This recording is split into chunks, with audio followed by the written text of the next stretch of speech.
সেইটো মানে মুকলি কৰা হ'ল। তো বছৰে বছৰে হয়। তো আমাৰ উদ্দেশ্যটো হ'ল এই অঞ্চলৰ যিখিনি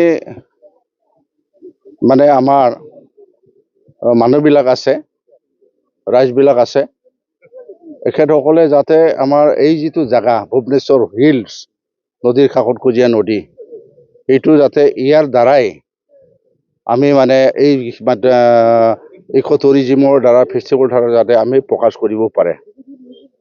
আমাৰ কথাটো হ'ল এই Bhubaneswar hill NC hill Rabhapara BTCৰ মানে শেষ সীমা দক্ষিণ ছাইডৰ, আৰু ইয়াতে আমাৰ ভুৱনেশ্বৰ হিলৰ যিটো ৰাভাপাৰা NC হল যিটো আছে কুচুগাঁও বুলি, এই পাহাৰৰ ওপৰত এটা খালী জাগা আছে সমান, এইটো আমি ডাবলি বুলি কয়। এইটো বেছ কৰি পেলাই আমি এটা প্ৰজেক্ট কৰিবলৈ গৈ আছে।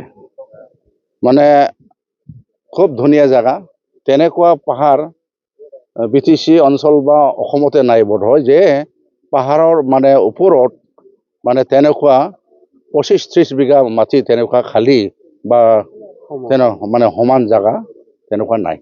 ইয়াৰ কাৰণে আমি সেইটো ইতিমধ্যে আমাৰ ফৰেষ্ট ডিপাৰ্টমেণ্টৰ পৰা চিৰাং জিলা DFO আৰু আমাৰ কৰ্মচাৰীসকলক নিৰ্দেশ দিয়া হৈছে এইটো ছাৰ্ভে কৰাৰ কাৰণে, আৰু ইতিমধ্যে ছাৰ্ভেটো কমপ্লিট হ'ল। ইয়াত আমি এতিয়া অনুমোদন দিম। এইটো হোৱাৰ পিছত আমাৰ ইয়াত বিভিন্ন ঠাইৰ পৰা টুৰিষ্ট অহাৰ খুব সম্ভাৱনা আছে।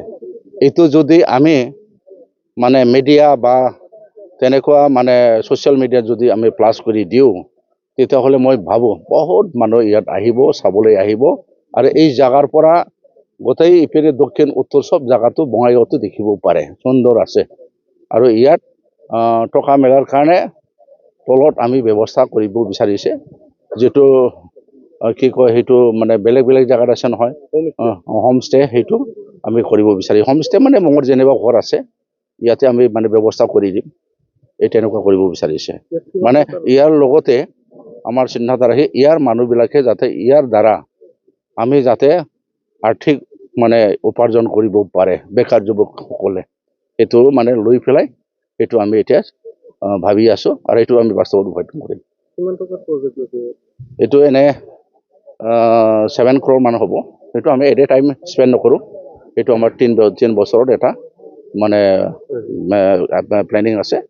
এইবাৰ বছৰত কিছু দিম, নেক্সট বছৰ দিম, তাৰ বছৰত আমি কিবা কৰি দিম। মানে ইয়াত উঠিবৰ কাৰণে খটখটীয়া বনাব লাগে, ওপৰটো ঠিক কৰিব লাগে। এনেইতো জেগাটো ঠিকে আছে, বঢ়িয়া জেগা। এইখিনি আমাৰ এইটো পৰিকল্পনা।